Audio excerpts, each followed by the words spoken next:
Hello, everyone. This is Shilpa Mudiganti, your host of a Simplify CXM podcast, and welcome to our very first episode of video podcast. And I'm very excited to have Erik Vogel with us. And before I get into more about who's Erik and how awesome he is, let me give you a quick peek into what we are going to discuss today. So one of the things that I've pondered about in the past, in my years of experience in customer experience, is that how do companies that have limited resources implement customer experience programs, especially when they have the intent and the drive from leadership to do it? There are many limitations, but there are also many possibilities.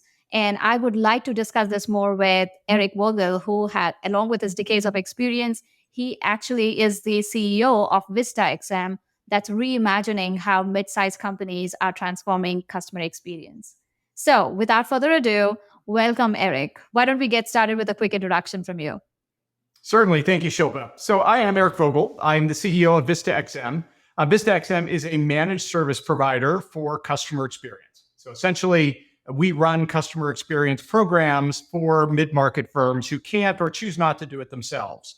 And before that, I ran a program at HPE where I delivered a customer experience program for HPE GreenLake.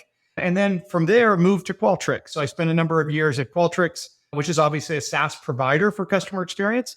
So I've been in the customer experience space a long time, and I'm really excited with what we're doing for customer experience in the mid-market specifically. That is great. So, Erik, let's get started with perhaps the ideal state. What does an ideal CX program look like? Yeah, it's interesting. We always think about it in terms of levels of maturity. If you look at the XMI model, there's basically 5 levels of maturity from very early, just investigating all the way through where strategies are defined by customer experience. So companies like Disney, who built their whole business on customer experience. For us, what we find specifically in the mid-market is the sweet spot tends to be what we would consider a level 4 maturity program. And this is where we see kind of a high level of ROI. It's not a linear return as you kind of move from 1 to 2 to 3 to 4, but more of a hockey stick. And that acceleration of value from a CX program occurs at that level 4 maturity. What does that look like? That's really real-time listening, real-time analytics, getting to key insights that the data is providing, being able to prioritize those insights, and most importantly, being able to take action on the insights that are being generated. We see a lot of times that firms struggle to take action, and that's really important. Without the action, there really is no value. But that's why we see the value curve really accelerate in level 4, because it's all about being able to identify the key insights and take those actions. And of course, being able to track the value and articulate the value that a CX program is providing. So for us, that's what a great experience program looks like. It's that real-time notion, being able to identify insights and track value from the actions that are taken. I tend to agree with that. What is data if you're not acting on it, right? Data is data, they're numbers. And it has to carry meaning and it has to carry action. So, how do companies who lack resources really, where do they begin? Because most of the time, I think it's like preaching to the choir when I tell you this, that customer experience really does generate revenue. It's good business practice. And a lot of leaders don't dispute that. But we also hear a lot of platitudes around rolling out a technology is going to create great customer experience versus actually doing those subtle changes in your processes that could also generate great benefits from an experience standpoint to our customers. But a lot goes on behind the scenes to get there.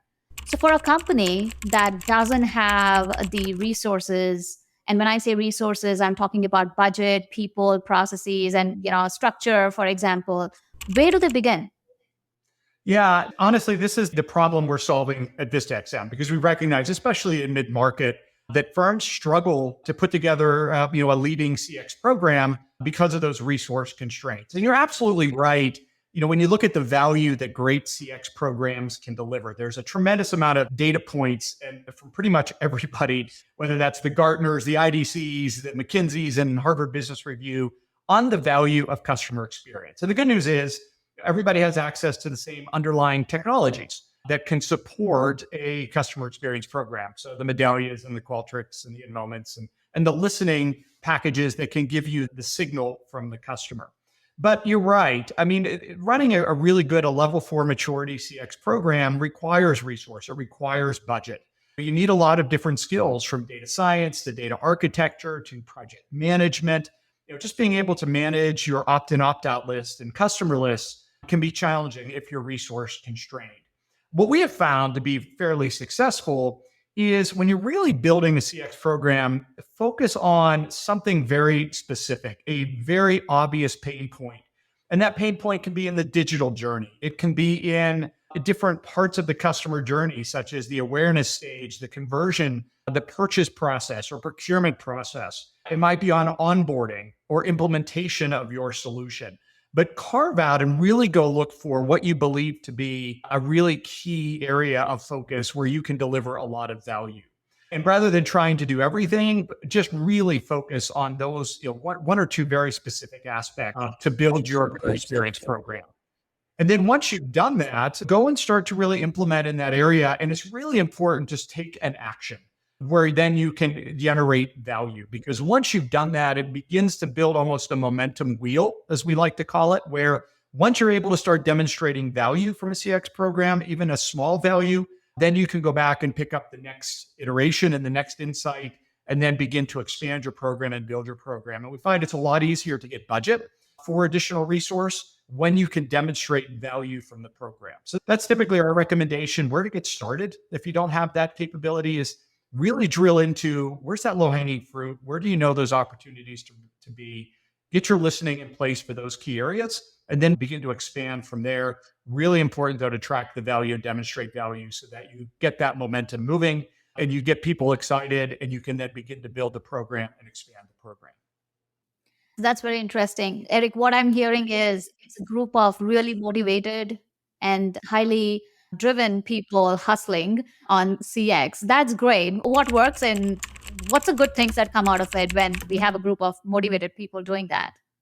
Yeah. So one of the things that's really important, and before I jump into that, sort of that, one of the things we have found is you can have a lot of sort of the grassroots efforts where you have people who really understand the role of CX and want to get a program built, and they're jumping in, getting their hands dirty, they're doing the work. But it's really important to have that executive sponsorship because, we all know this who are in CX. CX touches pretty much every aspect of the business. It touches all of the business units. It touches all of the business functions. And it's one of the few functions in business that does that can touch all of these different business groups. So you have to have sort of that executive sponsorship to say, look, CX matters to us and it's important to us. And so when the CX team starts to develop insights, they can get the buy-in from the different functional leaders to say, yes, I agree, right? You're telling me here's a key insight, something we have to improve for a customer.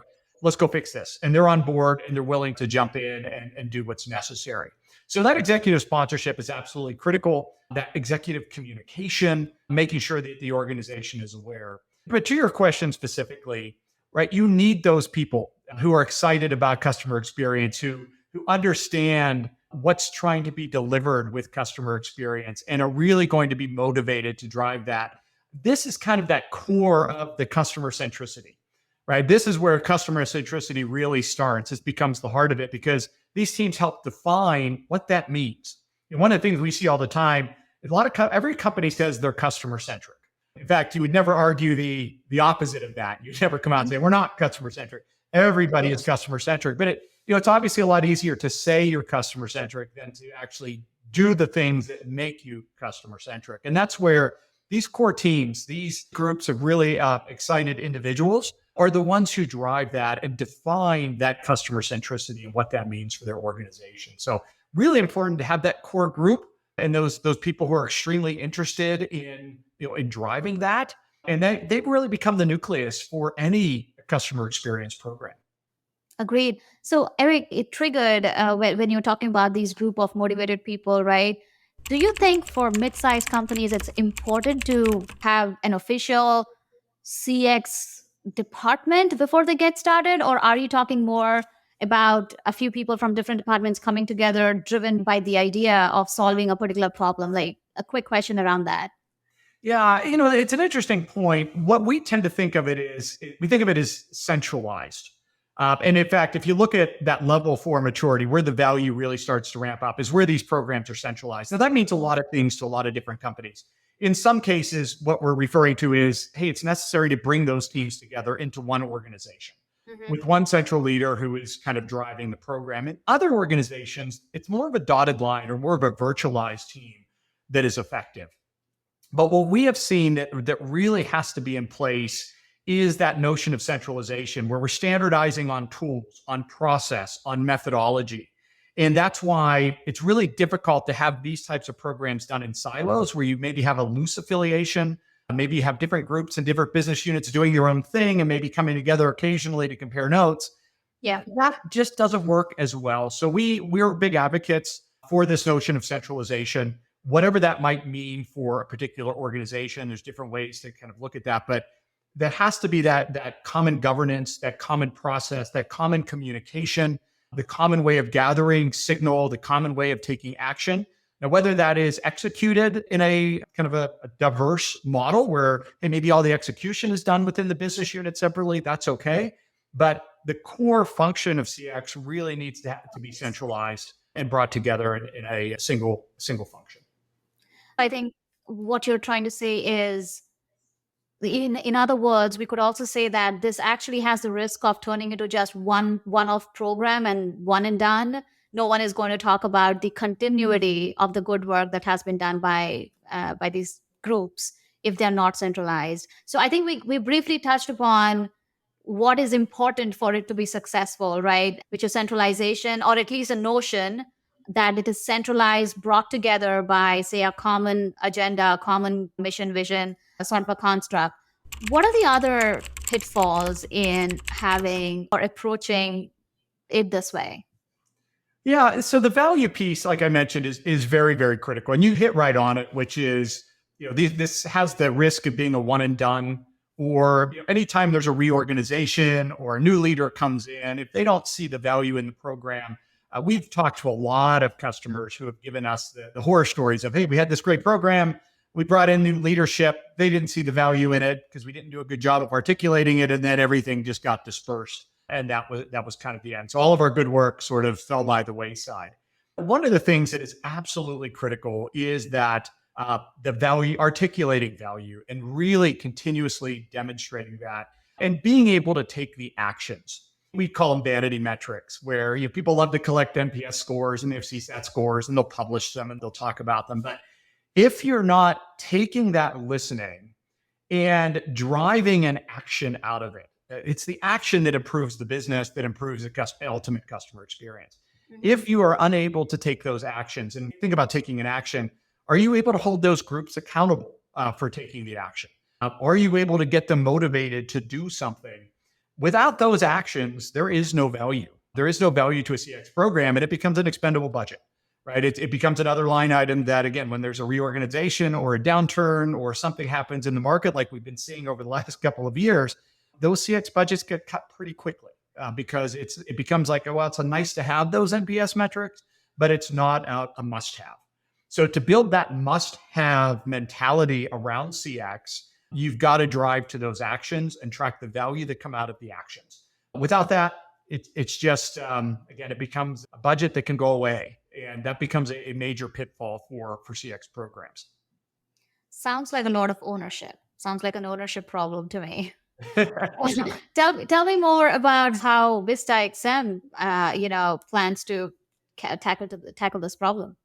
Yeah. So our whole model and our playbook is built on helping customers get to the actioning sequence and being able to take an action. So everything we do is aligned around the action because we recognize there's no value in our service as well if a customer is not taking action and generating value. So some of the things we're doing, obviously we do all the mechanical stuff behind the scenes. We are running the programs, we're putting in the listening, getting the signal from customers, whether that's the basics of writing surveys and sending surveys and NPS surveys or digital intercepts or whatever that mechanism is, we're collecting that signal. We're also then identifying all of the insights. So once you get all of the signal, basically it becomes a laundry list of, hey, here's 100 things we can do that our customers are complaining about that we can improve the customer experience with. And what we have found, and I saw this at my time at Qualtrics many, many times, I hate to call it a pitfall, but one of the big mistakes we saw customers make was trying to do too much, where they might have 20 really interesting insights and they pass out 20 insights, 20 different teams and say, hey, let's go do all this stuff. 6 months later, they look back and nothing got done. So we've recognized that that model doesn't work. So what we do is we take those insights and we go through an ease and impact analysis to help prioritize insights to say, of those 20, here are the one or two or three that are going to be most impactful. And when we think about impact, we're always aligning it to business KPIs. And when you hear the leaders in CX talk about their programs, they don't talk about, hey, we improved our NPS score by 5 points. The way they talk about it is we reduced churn in a market segment by 3 points by driving a better customer experience. Or we improved digital conversion rates by 450% by retweaking or retooling our digital environment based on feedback we received from our customers and how we can improve the experience. So they're leading with that KPI and how they're improving the business. And that's, again, when we talk to customers who are at level 4 or level 5, that's how they talk about their CX program, and versus the ones that are at the earlier levels of maturity where they talk about, hey, we have an NPS score of 72. We're good, right? We're good. That's it. We're good enough. It's easy to kind of pick out the difference from that. So we prioritize those insights. We understand what's going to be most needle moving. And then we help the clients execute on those key initiatives. And this is really important. We provide the program governance. We help with management of change, executive communication, stakeholder management, those program pieces that sometimes mid-market firms don't have, right? They don't have a PMO. They don't have program leaders who can do that. So we provide that support. Now, ultimately, the customer has to execute the project on their own. We're not going to go in and do that work for them. They have to do it, but we help them move forward. And then once they've done that, we're tracking the value with the business case. And we build the business case as part of that insight, the key insight generation as well. So what we find is when we bring together really good data, trusted data that our customer is, that those business units agree with, we bring that together with a skill set, which in this case is that program governance, the data science, all of that, with the process and methodology. So we come with the playbook that says, this is how these things work. Here's the use case. Here's the business case. Here's how it's tied to the KPIs. It's much easier to get buy-in from our customers to actually go take those actions. So we kind of approach it differently, right? We think about it in terms of the execution side and helping customers take those actions. And our whole playbook is built around that. So Erik, if I had to summarize, VistaXM brings people, process, and technology to mid-sized companies who have the intent, who want to do it, and they want to do it right. And that's where your playbook is all about, which is we will do CX right because we have got the people, process, and technology. I absolutely love that. And I have to relate back to one of the points that you raised, which is so critical, is how do you make it stick, right? Like leaders change, their perspectives change, their approach to experience changes, and you cannot reinvent the wheel every time we have a leader exiting and a new leader coming in. But doing what you just mentioned, which is starting with the values, starting with a structure that allows you to position the right people, right technology, and right methods in the whole ecosystem, allows you to bring out the right insights, which can be actioned on, and then giving that soft nudge on getting that implemented in the organization, and hence seeing the needle moving for the important KPIs that organizations track internally, better revenue, lower churn, or, all the other business KPIs that they track. I think that's a real gap. I certainly relate to that. So this is great work and all the very best with the company. I'm sure you're going to be extremely successful. Before we close out, this is my favorite question that I ask all my guests, which is, what in your personal life or even in professional life, tell me about a brand that has done this right. I'm sure with your experience with Qualtrics and your previous experience as well, you must have seen hundreds of organizations implementing CX. Were there any occasions where you were like, wow, this is great, and this is the right way to do CX? Yeah, it would be easy for me to talk about the ServiceNows of the world or the Navy Federal Credit Unions of the world or Caterpillars. And, you just look at the results they've driven off of their CX program. And you're like, wow, right, that's amazing. Absolutely amazing. But one of them that I've been really, really impressed with, and not just because they're doing it, but they're really also sharing their results. It's very uncommon for a lot of firms to share the results of the CX program because they feel it's competitive, that they don't want to. But for Dow Chemical, which is to me has been a really amazing what they've been able to do with their CX program. Not only are they doing it, but they are sharing the results. They publish their own use cases. They publish their own business case that came out of the results, and they're sharing their numbers that they're generating. You're also leading a B2B consortium where they have brought a number of B2B companies together to share knowledge, to drive and collect benchmarks to better the industry. So to me, they're really kind of living it. And not only that, they're helping to advance experience within B2B industrial companies. And I'm really impressed with that. I want to, some of the things that stand out with them, in addition to, their willingness to share and their willingness to open up what they're doing, but some of their numbers that they have been able to achieve. And these are numbers that they publish, just like one of the things they've been able to do is get a better handle on finished goods inventory. So anybody who has inventory as part of any manufacturer, anybody who has a supply chain and inventory knows how important inventory management is, because when you tie up a lot of capital in inventory, it really impacts your cash flow. They were able to really streamline and optimize how much finished goods inventory they maintain by just asking customers, hey, how important is it to you that we have this inventory ready when you need it? Do we have to have it for you in 24 hours, or is 72 hours good enough? And by putting in a really good listening program, what they heard from their customers was, hey, it's not so much that you have it in 24 hours. We just need visibility into when we're going to get it. Or just give us visibility into your supply chain. So they made this improvement, gave the customer visibility, and all of a sudden, they free up $1 billion in cash flow because they're able to significantly reduce their finished goods inventory. So those kind of examples, and again, that is very competitive, obviously, but they're sharing it and they're sharing how they did it. So they are allowing any manufacturer that has inventory and say, I can learn from that.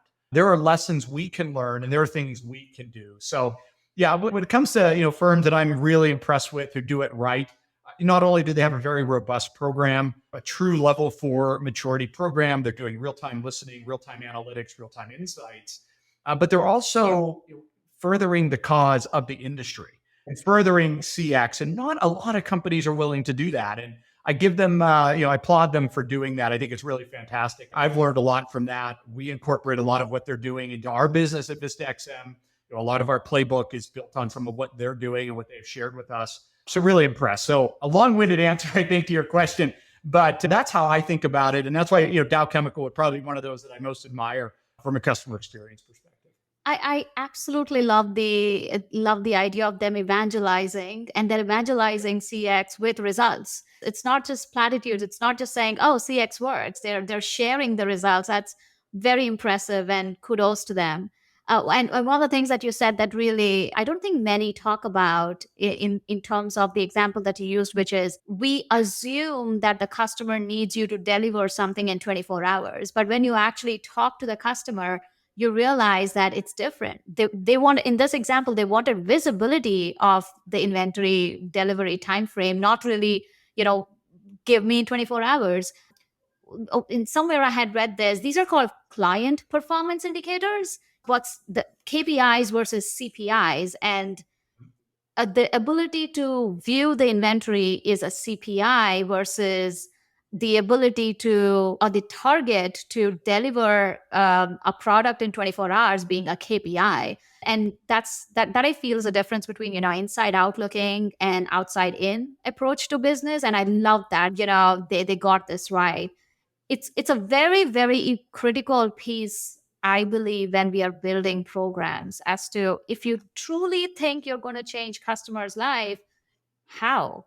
Like, do you know what do they value? So excellent example. Thank you so much, Erik. This was very, very useful to me. And I hope it is for the audience as well. A quick summary. If you have the intent, if your leadership wants to deliver great customer experience programs, you got to start with one, values.